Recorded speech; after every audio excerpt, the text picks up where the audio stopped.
दोस्तों, हम सारी जिंदगी दौड़ते ही रहते हैं, इसी उम्मीद के साथ कि एक दिन जिंदगी को जिएंगे। जो बातें हमारी जिंदगी के लिए बहुत जरूरी होती हैं, अधिकतर लोग वो सारी बातें भविष्य के लिए छोड़ देते हैं कि भविष्य में करेंगे, इतने साल काम करेंगे, इतने साल मेहनत करेंगे, उसके बाद जाकर के हम रिलैक्स करेंगे, उसके बाद हम कभी मेडिटेशन करेंगे, उसके बाद हम जिंदगी को जिएंगे। लेकिन ये जो बात है ना, वो कभी आता ही नहीं है और ये जिंदगी हाथों से निकल जाती है। एक बहुत अमीर व्यक्ति था, उसने अपना सारा जीवन पैसे कमाने में लगा दिया। उसके पास इतना पैसा था कि वो जो चीज चाहे खरीद सकता था, लेकिन उसने अपने पूरे जीवन में किसी का भी मदद नहीं किया। इतना अपार धन होने के बाद भी उसने अपने लिए भी धन का कभी उपयोग नहीं किया, न कभी अपनी पसंद के कपड़े पहने, ना अच्छा भोजन किया और ना ही अपनी इच्छाओं की, अपने सपनों को पूरा किया। वो सारी जिंदगी सिर्फ पैसे कमाने में ही बिजी रहता था और पैसे कमाने में वो इतना ज्यादा व्यस्त हो गया, उसे पता ही नहीं चला कि कब उसका बुढ़ापा आ गया और वो जिंदगी के आखिरी पड़ाव पर आ गया। इस तरह आखिर वो दिन भी आ गया जो उसकी जिंदगी का आखिरी दिन था और एक दिन उसे लेने के लिए मृत्यु खुद आ गई। मृत्यु ने उस व्यक्ति से कहा कि तुम्हारा अंतिम समय अब आ गया है और मैं तुझे अपने साथ ले जाने आई हूँ। मृत्यु की ये बात सुनकर वो आदमी बोला, अरे मैंने तो अभी अपनी जिंदगी को ठीक से जिया भी नहीं है। मैं तो पैसा कमाने में, काम करने में इतना ज्यादा बिजी हो गया था कि मुझे अपने पैसे का उपयोग करने का समय ही नहीं मिला। लेकिन अब उन पैसों को खर्च करने का मुझे थोड़ा समय चाहिए। लेकिन मृत्यु ने उससे कहा, मैं तुम्हें अब और समय नहीं दे सकती। तुम्हारी जिंदगी का अब सारा समय समाप्त हो चुका है और अब उन दिनों को बढ़ाया नहीं जा सकता। मृत्यु की इस बात को सुनकर उस आदमी ने कहा, मेरे पास इतना पैसा है, अगर तुम चाहो तो मैं अपना आधा धन तुमको दे सकता हूँ, लेकिन मुझे 1 साल और दे दो जीने के लिए। लेकिन मृत्यु ने कहा, ऐसा संभव ही नहीं है। फिर इस पर उस आदमी ने बोला, अगर तुम चाहो तो मेरा 90% धन मैं तुम्हें दे सकता हूँ, लेकिन मुझे सिर्फ 1 महीने का समय दे दो, जिससे मैं अपनी इच्छाओं को पूरा कर सकूं, अपने सपनों को जी सकूं, जिन कामों को मैंने कल पर टाल रखा था वो सारे काम कर सकूं। लेकिन मृत्यु ने फिर मना कर दिया कि नहीं, मैं तुम्हें 1 महीने का समय नहीं दे सकती। फिर उस आदमी ने कहा, तुम मेरा सारा धन ले लो, लेकिन मुझे 1 दिन का समय दे दो। तब मृत्यु ने उसे समझाया, 1 दिन तो क्या, मैं अब तुम्हें 1 घंटे का भी समय नहीं दे सकती। फिर मृत्यु ने उसे समझाते हुए कहा कि तुम अपने समय से धन को तो प्राप्त कर सकते हो, लेकिन धन से समय को कभी प्राप्त नहीं कर सकते।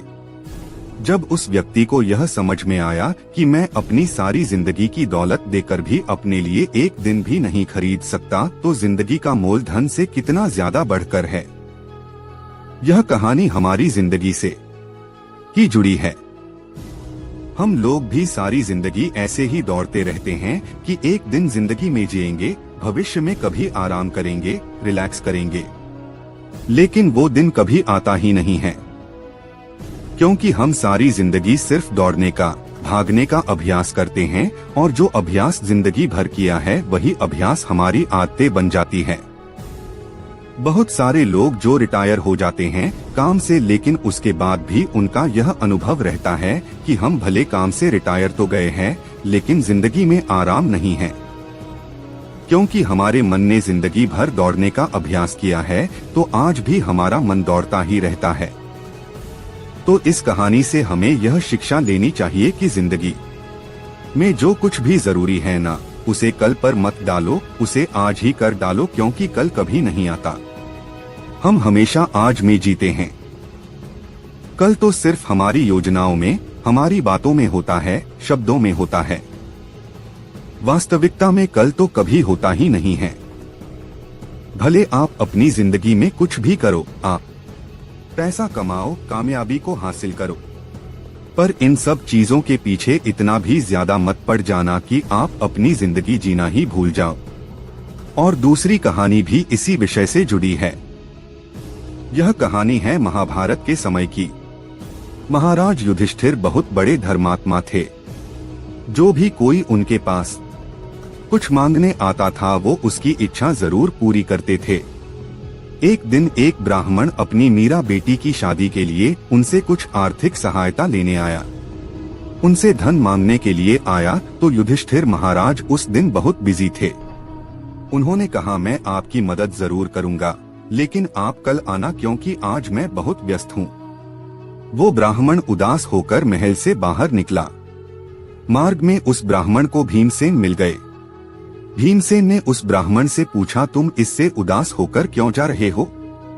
क्योंकि जो भी कोई हमारे महल में आता है वो हमेशा खुश होकर ही जाता है। तुम इतने उदास होकर क्यों लौट रहे हो? तो उस ब्राह्मण ने कहा, मुझे अपनी बेटी की शादी के लिए कुछ पैसों की जरूरत थी, लेकिन महाराज युधिष्ठिर ने कहा, आज मैं बहुत व्यस्त हूँ, आप कल आना, मैं आपकी मदद जरूर करूँगा। भीमसेन ने जब उस ब्राह्मण की बात सुनी तो सारे शहर में ढिंढोरा पिटवा दिया कि मेरे बड़े भ्राता महाराज युधिष्ठिर ने काल पर विजय प्राप्त कर ली है। थोड़ी देर में यह बात महाराज युधिष्ठिर को भी पता चली। उन्होंने भीमसेन को बुलवाकर पूछा कि तुमने सारे शहर में यह कैसा ढिंढोरा पिटवाया है कि मैंने काल पर विजय प्राप्त कर ली है? क्यों तुम ऐसी अफवाह फैला रहे हो? तो भीमसेन ने कहा, आज आपसे एक ब्राह्मण सहायता मांगने के लिए आया था, लेकिन आपने उससे कहा कि कल आना। इसका मतलब आपको पक्का पता है कि आप कल तक जीवित रहेंगे और ये ब्राह्मण भी जीवित रहेगा और कल तक आपके पास राज्य भी रहेगा, धन भी रहेगा। तो मतलब यही निकलता है कि आपने काल पर विजय प्राप्त कर ली है।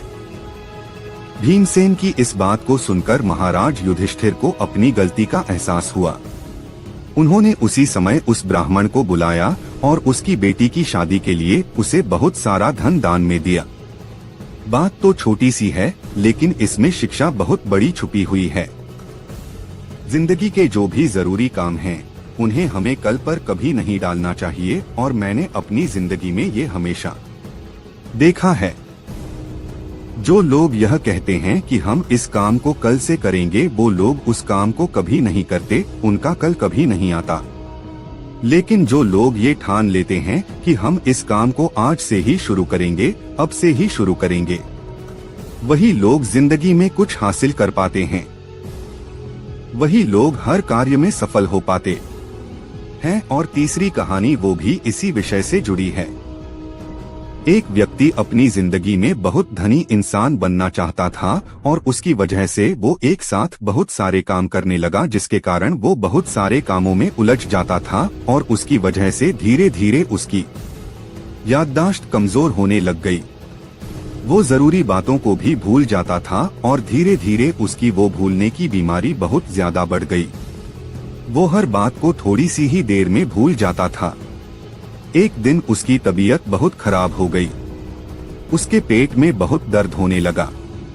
पुराने समय की बात है, उस समय डॉक्टर तो होते नहीं थे, वैद्य होते थे। तो वो व्यक्ति वैद्य के पास गया।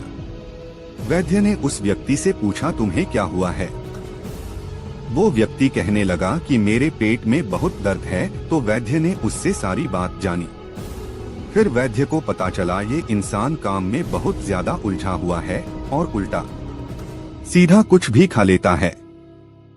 तो उस वैद्य ने उस व्यक्ति से कहा कि तुम्हारे पेट में जो दर्द है वो गलत खान पान के कारण है, इसलिए अब थोड़े दिन के लिए तुम सिर्फ खिचड़ी खाना।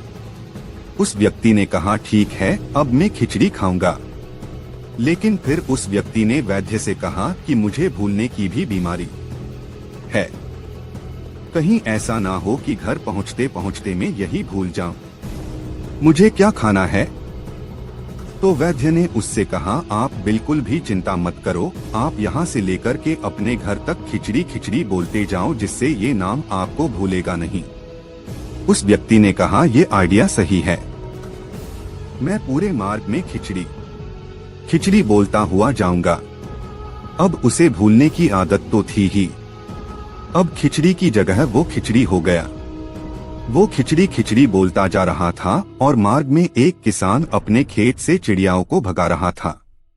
लेकिन तभी उसने सुना कि कोई व्यक्ति ये कह रहा है कि खिचड़ी काचड़ी उसकी इस बात को सुनकर किसान को बहुत गुस्सा आया। किसान ने उस व्यक्ति को डांटते हुए कहा, ये तुम क्या कह रहे हो?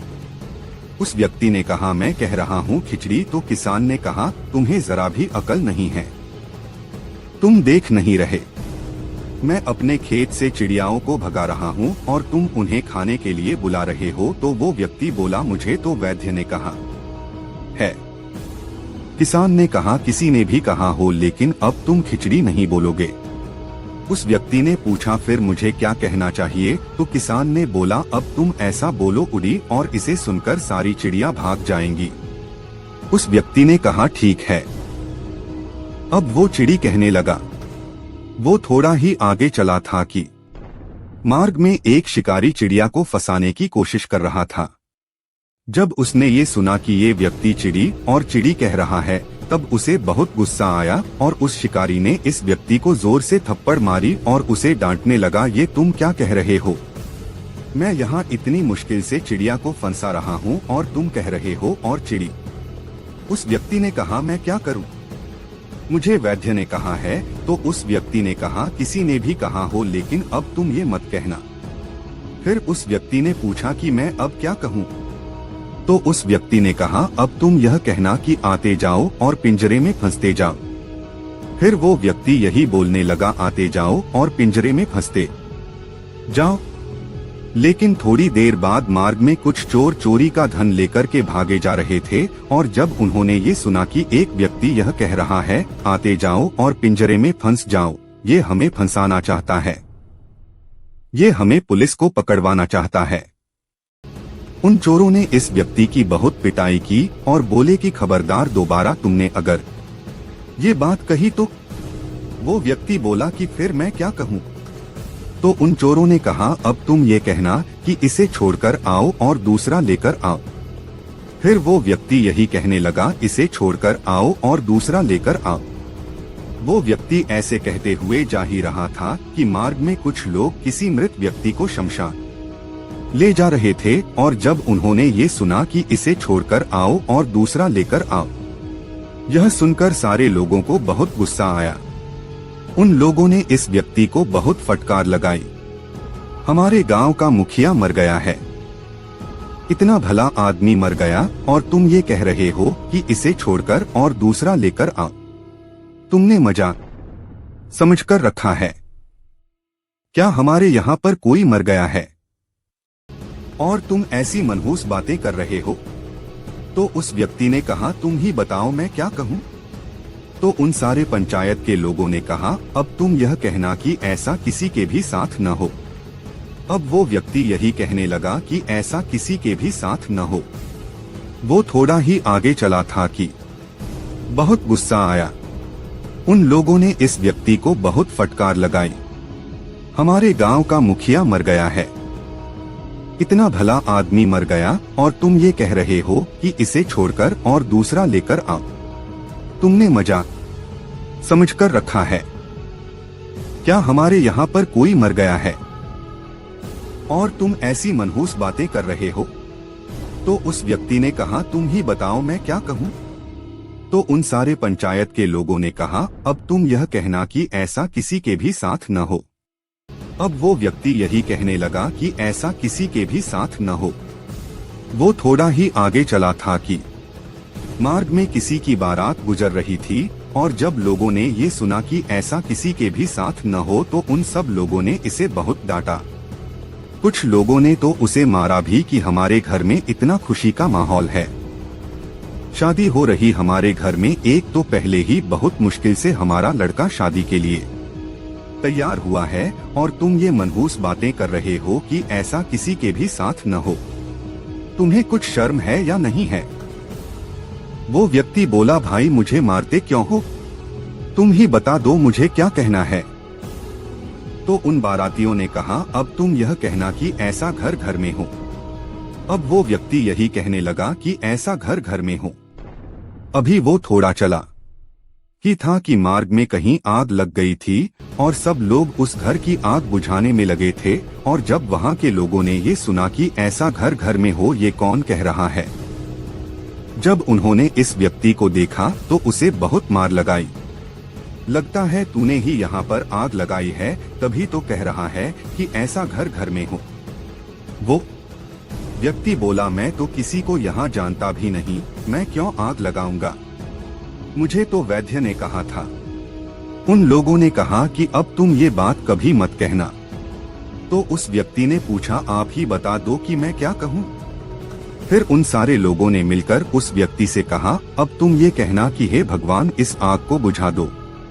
अब ऐसे कहते ही जा रहा था कि मार्ग में उसे कुम्हार मिला जो अग्नि से मिट्टी के घड़े बना रहा था। और जब उसने ये सुना कि कोई व्यक्ति यह कह रहा है कि हे भगवान इस आग को बुझाओ, तो उस कुम्हार को बहुत गुस्सा आया और उस व्यक्ति को जोर से थप्पड़ मारी और उससे कहने लगा कि खबरदार, जो तुमने ये बात दोबारा कही, अगर तुमने ये बात दोबारा कही तो मैं तुम्हारी खिचड़ी निकाल दूंगा। और ये खिचड़ी शब्द को सुनते ही उस व्यक्ति को सब याद आ गया कि यही तो वो शब्द है जो मुझे वैद्य ने कहा था। फिर वो व्यक्ति चिल्लाकर कहने लगा कि हाँ खिचड़ी, यही मुझे वैद्य ने कहा था। फिर वो व्यक्ति मन ही मन सोचने लगा, मैं सिर्फ एक शब्द को भूला हूँ तो मुझे इतनी मार मिली है कि जो लोग जिंदगी को ही जीना भूल गए हैं, जो लोग खुश रहना भूल गए हैं, जो लोग हंसना भूल गए हैं, जो लोग जिंदगी की हर जरूरी बात को भूल गए हैं, उन लोगों को उलझनों की, परेशानियों की कितनी मार मिलती होगी। यह कहानी भी हमारी जिंदगी से जुड़ी है।